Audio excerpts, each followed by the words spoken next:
যে যে বাসটি পড়ে গিয়েছিল নদীতে সেটি ৭ ঘন্টার চেষ্টায় অর্থাৎ ফায়ার সার্ভিস, বিআইডব্লিউটিএ এবং অন্যান্য যে সকল আইন শৃঙ্খলা রক্ষাকারী বাহিনী রয়েছে, বিভিন্ন সরকারি বিভিন্ন সংস্থা রয়েছে, সবাই সার্বিক প্রচেষ্টায় ৭ ঘন্টা পর এই বাসটিকে পরিপূর্ণভাবে নদী থেকে এই উদ্ধারকারী জাহাজ হামজার মাধ্যমে টেনে এই যে পল্টনটি রয়েছে, যে পল্টনের উপর থেকেই আসলে বাসটি নিয়ন্ত্রণ হারিয়ে পদ্মা নদীতে পড়ে গিয়েছিল, সেখানে আসলে টেনে তোলা হয়েছে। এবং একে একে আমরা কিছুক্ষণ আগে দেখেছি যখন বিআইডব্লিউটি এর উদ্ধারকারী জাহাজ হামজার মাধ্যমে যখন টেনে ওঠানো হচ্ছিল বাসটিকে, সেই বাসের ভিতরে যে যাত্রীগুলো আটকা পড়েছিল, যারা বাসের ভেতরেই যারা শেষ নিঃশ্বাস ত্যাগ করেছেন, যারা মারা গেছেন, তাদের মরদেহগুলো বিআইডব্লিউটি এর যারা ডুবুরি এবং ফায়ার সার্ভিসের যারা ডুবুরি, তারা কিন্তু মিলে সেই মরদেহগুলো উঠিয়ে এনেছে। এখন পর্যন্ত আমরা ফায়ার সার্ভিস এবং বিআইডব্লিউটি এর তথ্য মতে এখন পর্যন্ত জানতে পেরেছি ১৪ জনের মরদেহ তারা উদ্ধার করেছে। জীবিত উদ্ধার হয়েছে কয়েকজন, এখনো বেশ কয়েকজন নিখোঁজ আছে। আসলে এখন পর্যন্ত আসলে রাকিব সর্বশেষ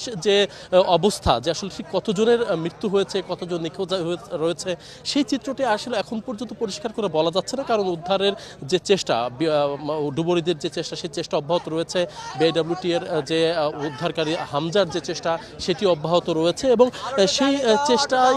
সেই চেষ্টায় ৭ ঘন্টার মধ্যে আমরা ধারণা করছি যে খুব অল্প সময়ের মধ্যেই আসলে এটি সম্ভব হয়েছে। কারণ এই দৌলদিয়া ঘাটে, অর্থাৎ এই যে ফেরিঘাটটি, সেই ফেরিঘাটে অনেক আগে থেকেই এই বিআইডব্লিউটি এর যে উদ্ধারকারী জাহাজ হামজা, সেটি কিন্তু এখানেই থাকে, যে কারণে আসলে খুব অল্প সময়ের মধ্যেই বাসটিকে টেনে তোলা সম্ভব হয়েছে। এবং এখন পর্যন্ত আমরা ১৪ জনের মরদেহ পেয়েছি, এখন পর্যন্ত নিশ্চিত হতে পেরেছি। আরও হয়তো এই মরদেহের সংখ্যা বাড়তে পারে, সেটি আসলে বলা যায়। তবে রাকিব, আপনি যে বিষয়টা জানতে চাচ্ছিলেন যে আসলে চালকের আসলে কে ছিলেন, আমরা এখানে এসে স্থানীয়দের সাথে কথা বলে যেমনটি জানতে পেরেছি, যারা প্রত্যক্ষদর্শী ছিলেন তারা বলছেন যে বাসের যিনি চালক ছিলেন, প্রকৃত চালক, তিনি আসলে এখানে যখন ফেরির জন্য বাসটি অপেক্ষা করছিল, তখন তিনি বাস থেকে নেমে গিয়েছিলেন এবং হেল্পারকে তিনি বলেছিলেন যে সে যেন এই ফেরি আসার সাথে সাথে ফেরিতে বাসটি ওঠানো হয়, এই দায়িত্ব তিনি হেল্পারকে দিয়ে তিনি নেমে গিয়েছিলেন। এবং যখন ফেরিটি ঘাটে আসে এবং পল্টনে ৩ নম্বর এই যে ফেরিঘাটের পল্টনে যখন ফেরিটি আসে, বাসটি তখন এই ফেরিতে ওঠার চেষ্টা করছিল, আর তখনই আসলে নিয়ন্ত্রণ হারিয়ে বাসটি পড়ে গিয়েছিল পানিতে। এবং এই পুরো বাসেই কিন্তু প্রায় অর্ধশত যাত্রী নিয়ে আমরা জানি এই বাসটি ঢাকার উদ্দেশ্যে রওনা হয়েছিল এবং ঢাকার উদ্দেশ্যে যেতেই পথেই কিন্তু এই দৌলদিয়া ফেরিঘাটের ৩ নম্বর ফেরিঘাটে এই দুর্ঘটনাটি ঘটে। আমরা যখন ঘটনা শুনেছি তখন তাৎক্ষণিকভাবে আমরা এই যে বিআইডব্লিউটির যে সকল ঊর্ধ্বতন কর্মকর্তা, তারা যেমন এসেছেন এবং এই নৌ প্রতিমন্ত্রী রাজীব আহসান, তিনি ঘটনাস্থলে এসেছেন।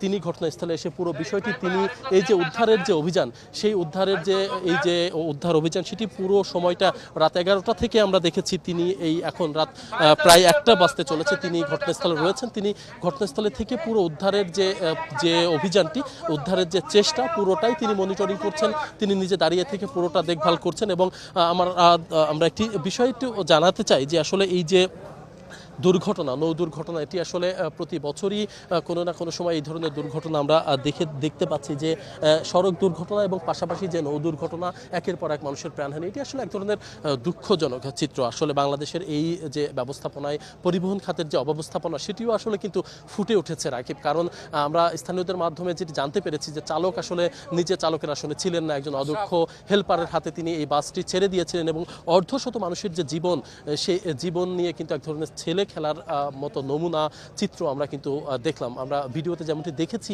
যে বাসটি একেবারে নিয়ন্ত্রণ হারিয়ে সরাসরি এই যে ৩ নম্বর ফেরিঘাটের যে পল্টন থেকে সরাসরি সেটি পানির ভিতরে চলে গিয়েছিল এবং বাসটি উল্টে পানির ভিতরে চলে গিয়েছে। এতে করে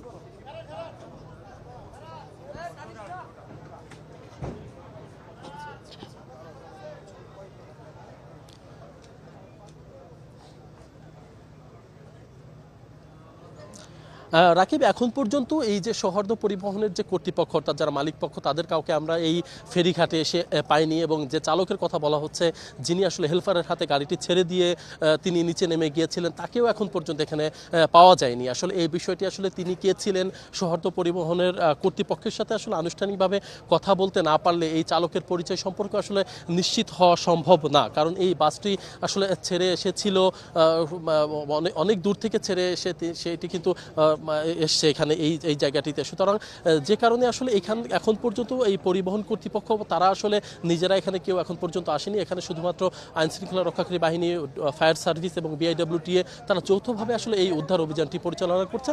এবং উদ্ধার অভিযানটি রাকিব একটু একটু একটু জানাতে চাই যে আমাদের এখানে উদ্ধার অভিযানটি সরাসরি যিনি মনিটরিং করছেন নৌ পরিবহন প্রতিমন্ত্রী রাজীব আহসান, তিনি আসলে গণমাধ্যমের সাথে নিশ্চয়ই কথা বলবেন। আমরা একটু চেষ্টা করব আসলে তিনি আসলে এই বিষয়ে কি বলেন, কি তার সরকারের পক্ষ থেকে বা এই দুর্ঘটনার বিষয়ে তারা তো কোনো তদন্ত কমিটি করবেন কিনা, বা আসলে এই বিষয়ে তাদের কি ব্যাখ্যা, এবং উদ্ধার অভিযানটা আসলে এই পর্যায়ে এখানে সমাপ্ত ঘোষণা করা হবে কিনা, বা এই উদ্ধার অভিযান আগামী হয়তো সকাল থেকে আবার শুরু হতে পারে। কারণ আমরা ধারণা করছি এখনো বেশ কিছু মানুষ নিখোঁজ রয়েছে, তাদের স্বজনরা কিন্তু এই জায়গাটিতে এসে তারা আহাজারি করছেন এবং স্বজনদেরকে খুঁজছেন। আমরা ধারণা করছি এই নদীতে, প্রধান নদীতে এখন কিন্তু প্রচণ্ড স্রোত, যেহেতু বাসটি সরাসরি নদীতে পড়ে গিয়েছিল সেহেতু ধারণা করা হচ্ছে যে বেশ কিছু মানুষ হয়তো ভেসে যেতে পারে, হয়তো তাদের মরদেহ হয়তো যদি পরবর্তীতে পাওয়া যায় সে বিষয়টিও আসলে নিশ্চিত করে বলা যাবে যে আসলে সেই চিত্র নিশ্চয়ই আমরা হয়তো রাজীব আহসান তিনি হয়তো আর অল্প কিছুক্ষণের মধ্যেই গণমাধ্যমের সাথে কথা বলবেন।